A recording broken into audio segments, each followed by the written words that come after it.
In your opinion, what is Alatra? I'd like to take this moment to say something. I already posted this on Facebook because it's really important to understand.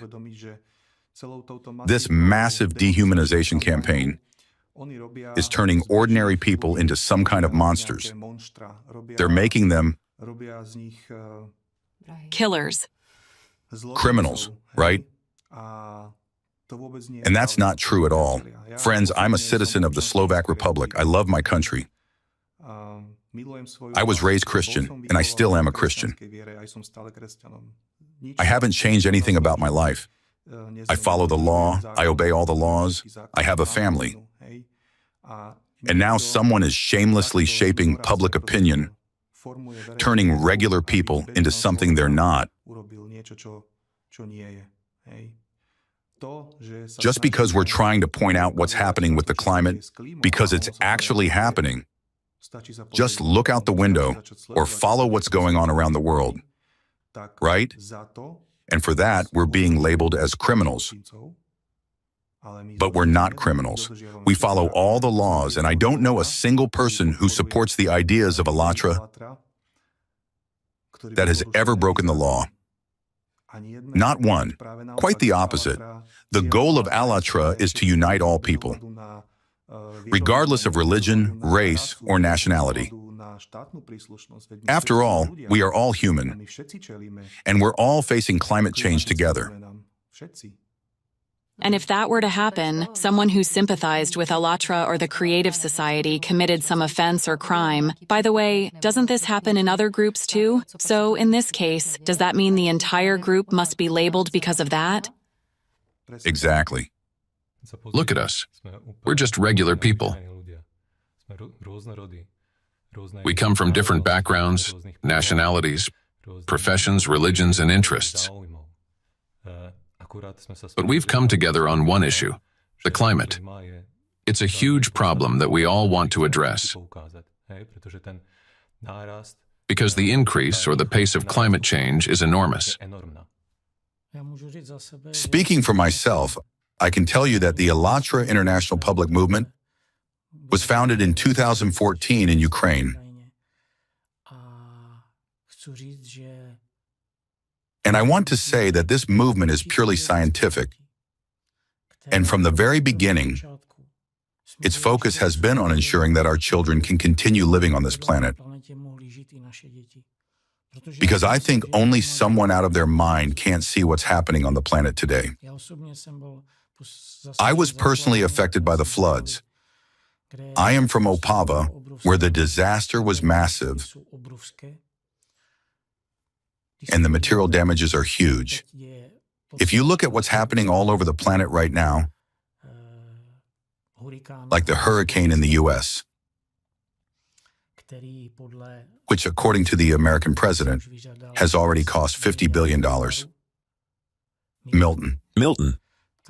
So, are we not able to put one and one together? That means if I say something stupid, they'll call us a cult. So it means that someone who wants to live in peace is a cultist. Someone who wants a future for their children is a cultist. Someone who spends their free time is involved in disciplines that he doesn't actually. And by the way, I never thought I would be involved in the topic of climate change. And I've been doing it for 10 years. If you had told me 15 years ago that I'd be working on this, I wouldn't have believed you. I would have said, why would I do that? But now I understand that if we don't start addressing it, nothing's going to change without the collective power of people. And suddenly there are groups that start saying, this is a cult. So a person who wants peace is a cultist? A person who wants to end the war is a cultist? And there's a priest in Slovakia who supports this claim. Just because Slovak public television said we're a cult. By the way, the same thing was broadcast on Czech television. They didn't say Alatra is a cult, but they said the Creative Society project is. Can you tell me who writes these scripts for these talking heads?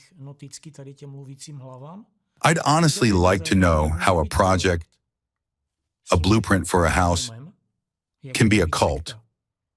Are we completely nuts? I mean, if somebody gives you a blueprint for a house and says, here's the plan for the first floor, second floor, the basement, and the roof. This is where the kitchen will go, and this is where everything else will be, where you will stand on that lot, where you will have water, where you will have electricity.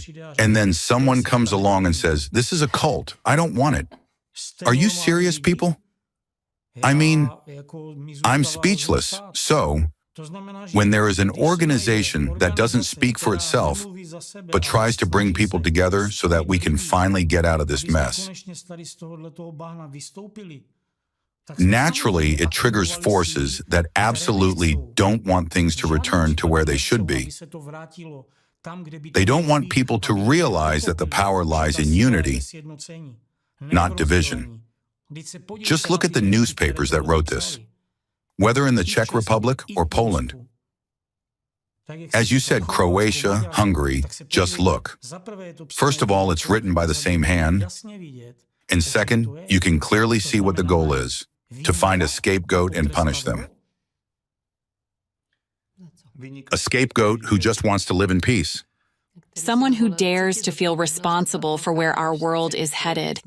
And if you look at how far this has escalated, when private media, owned by private individuals, talks about it, it is one thing when they use the word cult. But when it starts creeping into public media, media in the hands of society, that is us. Our public media is calling us a cult. What right do they have? They are using a word that the UN has advised public institutions not to use because it's dehumanizing, because it is labeling and stigmatizing. How can Czech TV even dare to use that word in connection with citizens of its own country? How is it possible that Slovak public television, already a new one, I should point out, unfortunately this is after the reform, is capable of broadcasting in their reports information that, friends, honestly, violated everything that could possibly be violated, and law enforcement remains silent? Are we really talking about democracy here in Slovakia, in the Czech Republic? This means it's the end. We're being labeled as a religious cult, a pro-Russian cult, a pro-Putin cult, a dangerous cult. Friends, this shows just how much we've degraded as human beings. We only think about ourselves, about our own comfort. Every 7 seconds, a child dies somewhere on the planet from hunger, thirst, or other violent means, and we don't care. A handful of journalists write such filth for money, and we stay silent. We don't care. Don't we know how hierarchy works? Don't we understand how the system of shitting down works? I mean, you all go to work, so you know you can't do anything without your superior's permission. The fact that some journalists sign their names to an article, well, who gave them permission to write it? I'm a journalist, I know how it works. So what are we even talking about here? And you stay silent? Why? Do you think it won't affect you? It will affect everyone. Look at 1939.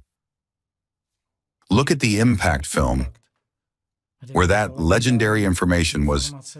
It really, unfortunately, it's exactly the same. When they started taking the Jews, I stayed silent because I wasn't a Jew. When they started taking the communists, I stayed silent because I'm not a communist. When they started taking the Social Democrats, I stayed silent because I'm not a Social Democrat. And when they came for me, there was no one left to stand up for me. Is that what you want? I get the feeling that journalists rely on the assumption that people are idiots, that they can't form their own opinions. Think about it. You mentioned that they label us a pro-Russian cult. Friends, a pro-Russian cult that will be represented in the U.S. Congress?